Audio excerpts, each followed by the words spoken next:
জানিয়ে দিব আজকের বাংলার আপডেট সংবাদ। শুরুতেই সংবাদ শিরোনাম। বড় ঘোষণা, আওয়ামী লীগ আগের চেয়ে ৫০ গুণ শক্তিশালী হয়ে ফিরবে শেখ হাসিনা, থাকছে প্রতিবেদনে। আওয়ামী লীগের ভবিষ্যৎ নিয়ে নতুন আলোচনা, রাজনীতিতে ফিরতে পারবে কি, থাকছে প্রতিবেদনে। ঢাকায় ফের কার্যক্রমে নিষিদ্ধ আওয়ামী লীগের মিছিল, কী বার্তা দিতে চায় তারা, থাকছে প্রতিবেদনে। আগের মতোই দেশ চলছে, আওয়ামী লীগের জায়গায় শুধু বিএনপি, নাহিদ ইসলাম, থাকছে প্রতিবেদনে। আওয়ামী লীগের বিরুদ্ধে সব মামলা তুলে নেওয়া হবে, মির্জা ফখরুল, থাকছে প্রতিবেদনে। আওয়ামী লীগ নেতার বিরুদ্ধে ভুয়া মামলা, বিএনপি নেতাকে জরিমানা, থাকছে প্রতিবেদনে। এতক্ষণ শুনতেছিলেন সংবাদ শিরোনাম, এখন বিস্তারিত। বড় ঘোষণা, আওয়ামী লীগ আগের চেয়ে ৫০ গুণ শক্তিশালী হয়ে ফিরবে। শেখ হাসিনা। বাংলাদেশের রাজনৈতিক অঙ্গনে নতুন করে আলোচনার জন্ম দিয়েছে শেখ হাসিনার সাম্প্রতিক এক বক্তব্য। তিনি বলেছেন, আওয়ামী লীগ ভবিষ্যতে আগের চেয়ে ৫০ গুণ বেশি শক্তিশালী হয়ে রাজনীতিতে ফিরে আসবে। তারই ঘোষণাকে ঘিরে রাজনৈতিক মহলে নানা বিশ্লেষণ ও প্রতিক্রিয়া দেখা যাচ্ছে। শেখ হাসিনার এই মন্তব্যকে দলীয় নেতাকর্মীরা আত্মবিশ্বাস ও পুনর্গঠনের বার্তা হিসেবে দেখছেন। তাদের মতে, সাম্প্রতিক চ্যালেঞ্জ সত্ত্বেও দলটি সংগঠনকে আরও শক্তিশালী করার লক্ষ্যে কাজ করছে। তৃণমূল থেকে কেন্দ্র পর্যন্ত পুনর্গঠন, নতুন নেতৃত্ব তৈরি এবং কর্মীদের সক্রিয় করার পরিকল্পনা নেওয়া হচ্ছে বলেও দলীয় সূত্রে জানা গেছে। রাজনৈতিক বিশ্লেষকদের মতে, এ ধরনের বক্তব্য সাধারণত দলীয় কর্মীদের উৎসাহিত করা এবং রাজনৈতিকভাবে ঘুরে দাঁড়ানোর বার্তা দিতে ব্যবহৃত হয়। তারা বলছেন, বাংলাদেশের মতো প্রতিযোগিতামূলক রাজনৈতিক পরিবেশে বড় দলগুলোর মধ্যে শক্তির লড়াই সবসময়ই থাকে এবং সেই প্রেক্ষাপটে আওয়ামী লীগের পুনরুত্থানের সম্ভাবনা পুরোপুরি অস্বীকার করা যায় না। তবে সমালোচকরা মনে করছেন, বাস্তব পরিস্থিতি বিবেচনা না করে অতিরিক্ত আশাবাদী বক্তব্য দেওয়া হচ্ছে। তাদের মতে, একটি দলের শক্তিশালী হয়ে ফেরা আসা নির্ভর করে জনসমর্থন, সাংগঠনিক সক্ষমতা এবং রাজনৈতিক পরিস্থিতির ওপর। শুধুমাত্র ঘোষণার মাধ্যমে তা নিশ্চিত করা যায় না। সাধারণ মানুষের মধ্যেও এই বক্তব্য নিয়ে মিশ্র প্রতিক্রিয়া দেখা গেছে। কেউ এটিকে রাজনৈতিক বক্তব্য হিসেবে স্বাভাবিকভাবে নিচ্ছেন, আবার কেউ মনে করছেন এটি ভবিষ্যৎ রাজনীতির একটি ইঙ্গিত। বিশেষ করে তরুণ ভোটারদের মধ্যে এই ধরনের বার্তা কতটা প্রভাব ফেলবে সেটিও একটি গুরুত্বপূর্ণ প্রশ্ন। শেখ হাসিনার এই ৫০ গুণ শক্তিশালী হয়ে ফেরার ঘোষণা রাজনৈতিক অঙ্গনে নতুন করে আলোচনা তৈরি করেছে। এটি যেমন দলীয় আত্মবিশ্বাসের প্রতিফলন, তেমনি ভবিষ্যৎ রাজনীতিতে সম্ভাব্য পরিবর্তনের ইঙ্গিতও বহন করে। তবে শেষ পর্যন্ত বাস্তবতা নির্ধারণ করবে এই ঘোষণা কতটা কার্যকরভাবে বাস্তবায়িত হয়। আওয়ামী লীগের ভবিষ্যৎ নিয়ে নতুন আলোচনা, রাজনীতিতে ফিরতে পারবে কি? বাংলাদেশের রাজনীতিতে আবারও কেন্দ্রবিন্দুতে উঠে এসেছে আওয়ামী লীগের ভবিষ্যৎ। সাম্প্রতিক রাজনৈতিক প্রেক্ষাপট, নেতৃত্বের অবস্থান এবং সাংগঠনিক বাস্তবতা ঘিরে প্রশ্ন উঠছে, দলটি কি আগের মতো শক্ত অবস্থানে রাজনীতিতে ফিরতে পারবে? রাজনৈতিক বিশ্লেষকদের মতে বিষয়টি সরল নয়।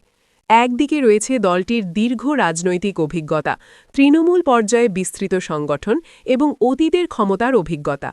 অন্যদিকে রয়েছে বর্তমান চ্যালেঞ্জ, আইনি জটিলতা, রাজনৈতিক প্রতিদ্বন্দ্বিতা এবং জনসমর্থনের পরিবর্তিত ধারা। এই দুই বাস্তবতার মাঝেই নির্ধারিত হবে দলের ভবিষ্যৎ। অনেকেই মনে করেন, শেখ হাসিনার নেতৃত্ব এখনও আওয়ামী লীগের জন্য বড় একটি ফ্যাক্টর।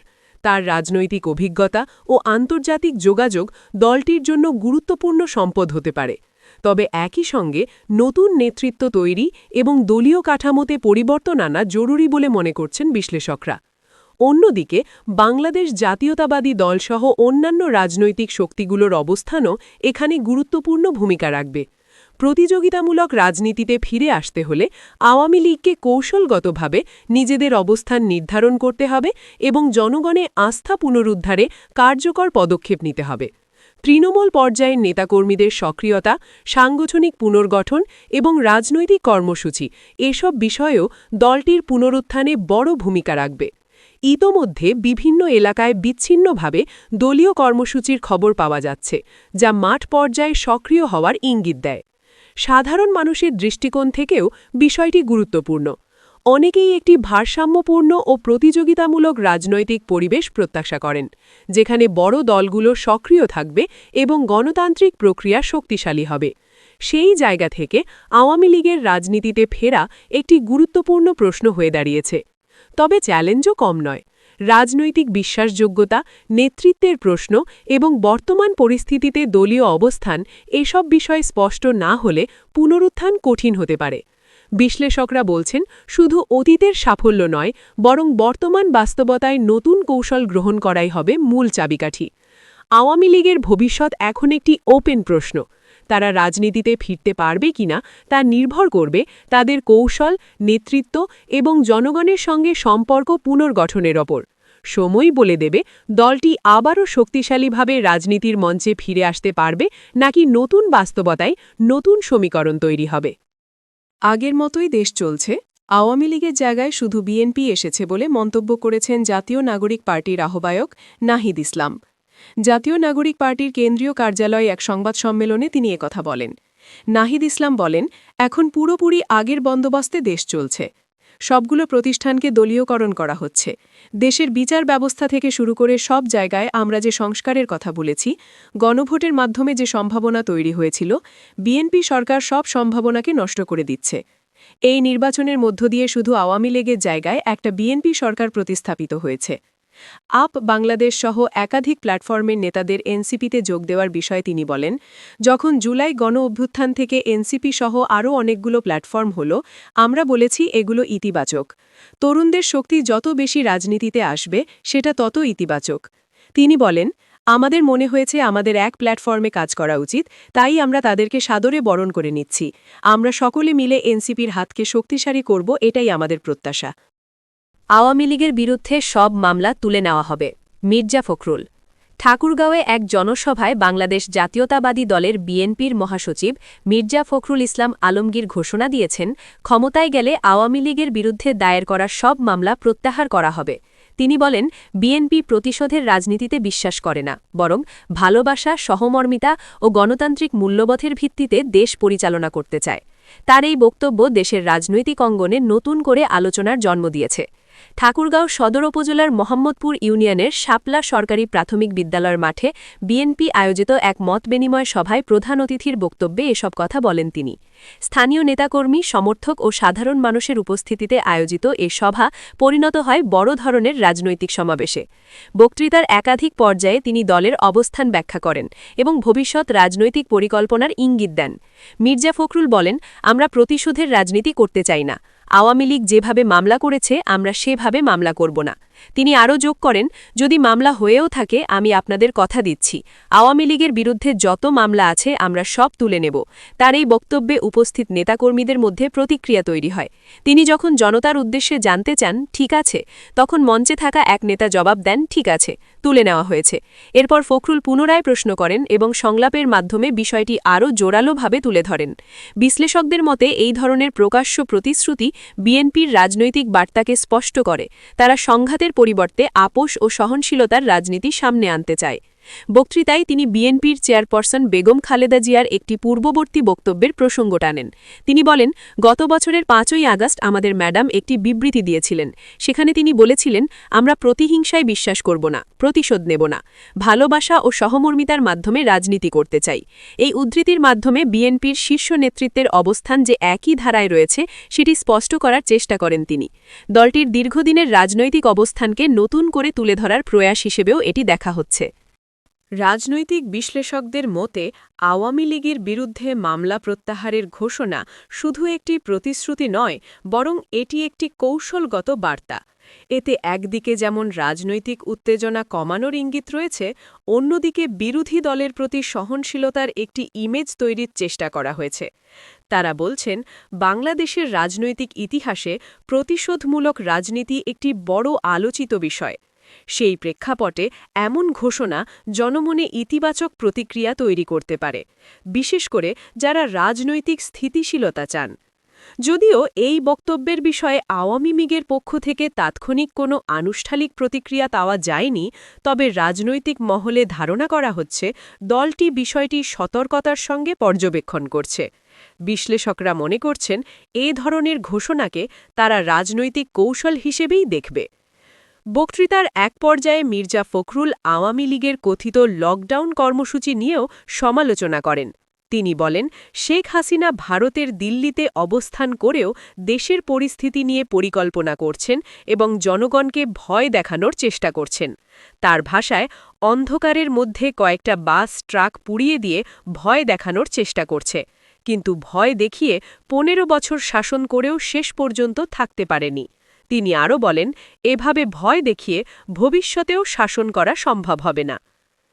মির্জা ফখরুল শেখ হাসিনার প্রতি কঠোর ভাষায় সমালোচনা করে বলেন, বাংলাদেশের জনগণের সামনে ২ হাত তুলে মাফ চান। বলেন, যা করেছি ভুল করেছি। এই বক্তব্য রাজনৈতিকভাবে বেশ তাৎপর্যপূর্ণ, কারণ এতে সরাসরি আত্মসমালোচনার আহ্বান জানানো হয়েছে। এই বক্তব্যকে ঘিরে সাধারণ মানুষের মধ্যে মিশ্র প্রতিক্রিয়া দেখা গেছে। কেউ এটিকে ইতিবাচক রাজনীতির সূচনা হিসেবে দেখছেন, আবার কেউ মনে করছেন এটি কেবল রাজনৈতিক কৌশল।